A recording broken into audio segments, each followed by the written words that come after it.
అందరికీ నమస్కారం. ముందుగా వీడియోకి ఒక లైక్ కొట్టి ప్రతి ఒక్కరూ జై శ్రీరామ్ అని కామెంట్ చేయండి. మే 16వ తేదీ శనివారం రోజున వైశాఖ అమావాస్య ఏర్పడింది. అందులోనూ ఈరోజు శని జయంతి కలిసి రావడం చాలా విశేషం. శని జయంతి అమావాస్య కలిసి వచ్చే రోజు చాలా శక్తివంతమైనది.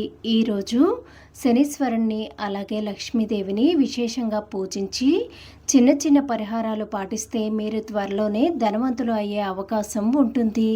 అయితే ఈ అమావాస్య రోజున పొరపాటును కూడా కొన్ని తప్పులు అసలు చేయకూడదు.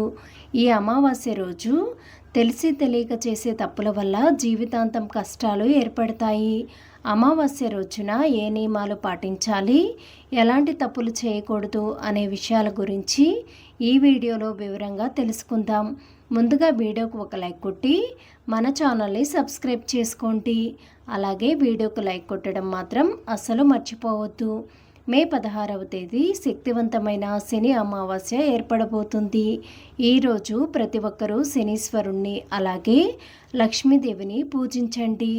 ఈ అమావాస్య రోజున ప్రతి ఒక్కరూ కూడా తప్పనిసరిగా సూర్యోదయానికి ముందే నిద్రలేవాలి. ఈరోజు ప్రతి ఒక్కరూ కూడా ఖచ్చితంగా తలస్నానం చేయాలి. మీ పూజ గదిలో ఉన్న లక్ష్మీదేవిని అలాగే వెంకటేశ్వర స్వామిని గంధం కుంకుమ బొట్లతో అలంకరించి ఎరుపు రంగు పుష్పాలు సమర్పించి ఒక దీపం వెలిగించి లక్ష్మీదేవికి నమస్కారం చేసుకుంటే చాలు. మీకున్న డబ్బు సమస్యలన్నీ కూడా తొలగిపోయి విశేషమైన ధనలాభం కలుగుతుంది. ఇంటి గుమ్మాన్ని అదృష్ట ద్వారంగా భావిస్తారు. కాబట్టి ఈ అమావాస్య రోజున, అందులోనూ శనివారంతో కలిసి వచ్చిన అమావాస్య రోజు మీ ఇంటి ముందు గుమ్మడికాయను కట్టుకోండి. గుమ్మడికాయ కట్టలేని వారు కలబంద మొక్కను వేలాడదీయండి.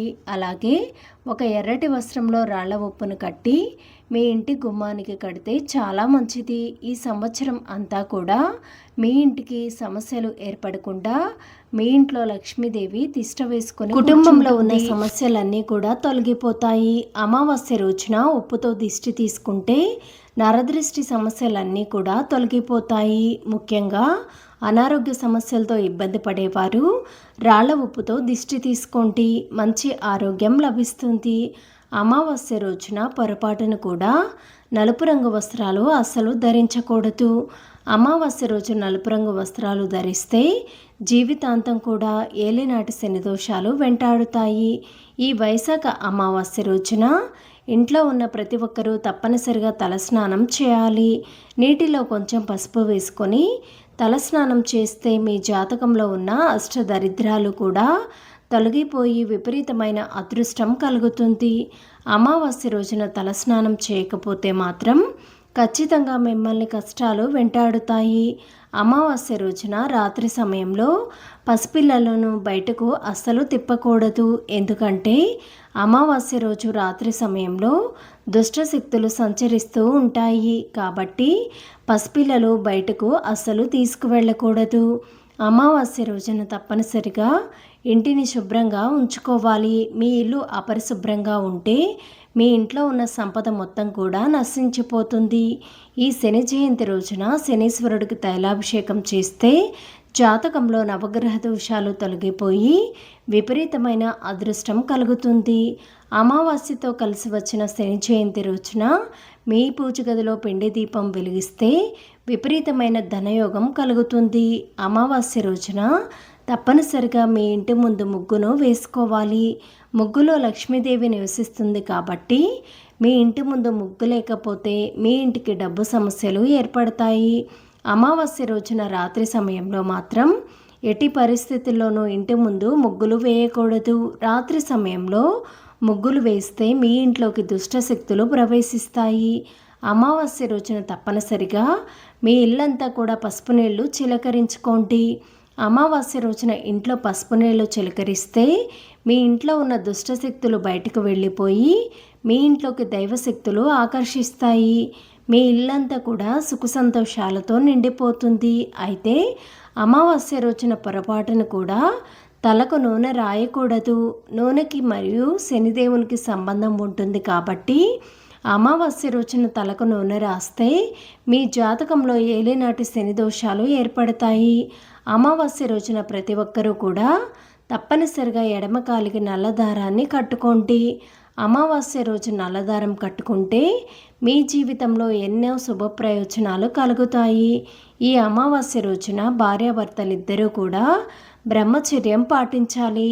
అమావాస్య రోజు రాత్రి సమయంలో దుష్టశక్తులు సంచరిస్తూ ఉంటాయి కాబట్టి అమావాస్య రోజున భార్యాభర్తలు తప్పనిసరిగా బ్రహ్మచర్యం పాటించాలి. అలాగే ఈరోజు భార్యాభర్తలు గొడవలు అస్సలు పడకూడదు.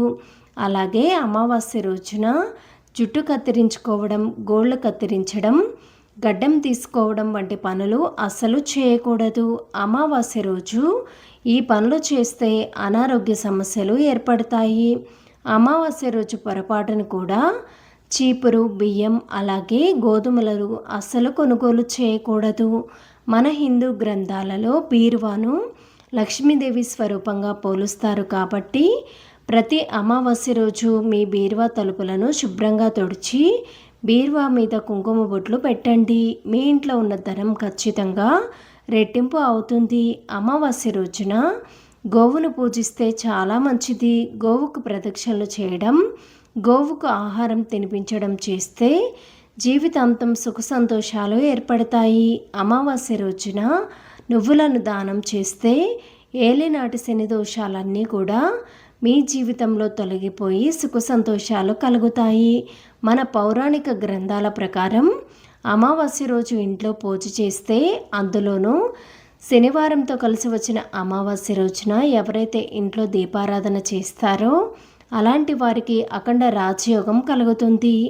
ఒక్కసారిగా విపరీతమైన ఐశ్వర్యం కలుగుతుంది. కాబట్టి ఈ వైశాఖ అమావాస్య రోజున తప్పనిసరిగా మీ ఇంట్లో దీపారాధన చేసుకోండి. అయితే అమావాస్య రోజున పొరపాటును కూడా కొత్త బట్టలు అస్సలు కొనకూడదు. అలాగే కొత్త బట్టలు అస్సలు ధరించకూడదు. ఈరోజు కొత్త పనులను ప్రారంభిస్తే అస్సలు మంచిది కాదు. కాబట్టి ఎలాంటి శుభకార్యాలు కూడా ఈ అమావాస్య రోజు నిర్వహించకూడదు. అలాగే అమావాస్య రోజు జుట్టు విరబోసుకొని బయట అస్సలు తిరగకూడదు. అలాగే అమావాస్య రోజు జుట్టు కత్తిరించడం, గోర్లు కత్తిరించడం అస్సలు చేయకూడదు. అమావాస్య రోజున పొరపాటును కూడా ఈ తప్పులు అస్సలు చేయకండి. ఈ వీడియో కనుక మీకు నచ్చినట్లయితే ఈ వీడియోకి ఒక లైక్ కొట్టి మన ఛానల్ని సబ్స్క్రైబ్ చేసుకోండి. అలానే వీడియో కింద